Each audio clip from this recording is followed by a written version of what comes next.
Hello friends, welcome to my YouTube channel story time with Pooja. आज की हमारी कहानी है चलते रहने की जिद। अजय पिछले 4-5 सालों से अपने शहर में होने वाली मैराथन में हिस्सा लेता था, लेकिन कभी भी उसने रेस पूरी नहीं की थी। पर इस बार वह बहुत एक्साइटेड था, क्योंकि पिछले कई महीनों से वह रोज़ सुबह उठकर दौड़ने की प्रैक्टिस कर रहा था और उसे पूरा भरोसा था कि वह इस साल की मैराथन रेस ज़रूर पूरी कर लेगा। देखते देखते मैराथन का दिन भी आ गया और ध्यान की आवाज़ के साथ रेस शुरू हुई। बाकी धावकों की तरह अजय ने भी दौड़ना शुरू किया। वह जोश से भरा हुआ था और बड़े अच्छे ढंग से दौड़ रहा था, लेकिन आधी रेस पूरी करने के बाद अजय बिल्कुल थक गया और उसके जी में आया कि बस अब वहीं बैठ जाए। वह ऐसा सोच ही रहा था कि तभी उसने खुद को ललकारा, रुको मत अजय, आगे बढ़ते रहो। अगर तुम दौड़ नहीं सकते तो कम से कम जॉग करते हुए तो आगे बढ़ सकते हो, आगे बढ़ो। और अजय पहले की अपेक्षा धीमी गति से आगे बढ़ने लगा। कुछ किलोमीटर इसी तरह दौड़ने के बाद अजय को लगा कि उसके पैर अब और आगे नहीं बढ़ सकते। वह लड़खड़ाने लगा। अजय के अंदर विचार आया, अब बस और नहीं बढ़ सकता।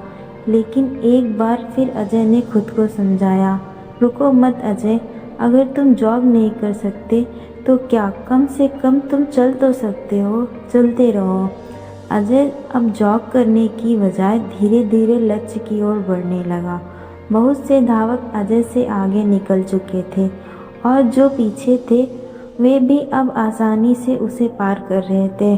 अजय उन्हें आगे जाने देने के अलावा कुछ नहीं कर सकता था। चलते चलते अजय को फिनिशिंग पॉइंट दिखने लगा, लेकिन तभी वह अचानक से लड़खड़ाकर गिर पड़ा। उसके बाएं पैर की नसें खिंच गई थी। अब कुछ भी हो जाए, मैं आगे नहीं बढ़ सकता। जमीन पर पड़े पड़े अजय के मन में ख्याल आया, लेकिन अगले पल ही वो जोर से चीखा, नहीं, आज चाहे जो हो जाए मैं ये रेस पूरी करके रहूँगा, ये मेरी जिद है। माना मैं चल नहीं सकता, लेकिन लड़खड़ाते लड़खड़ाते ही सही इस रेस को पूरा जरूर करूँगा। अजय ने साहस दिखाया और एक बार फिर असहनीय पीड़ा सहते हुए आगे बढ़ने लगा। और इस बार वह तब तक बढ़ता रहा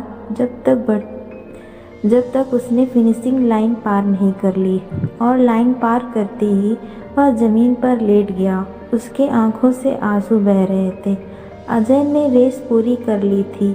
उसके चेहरे पर इतनी खुशी और मन में इतनी संतुष्टि कभी नहीं आई थी।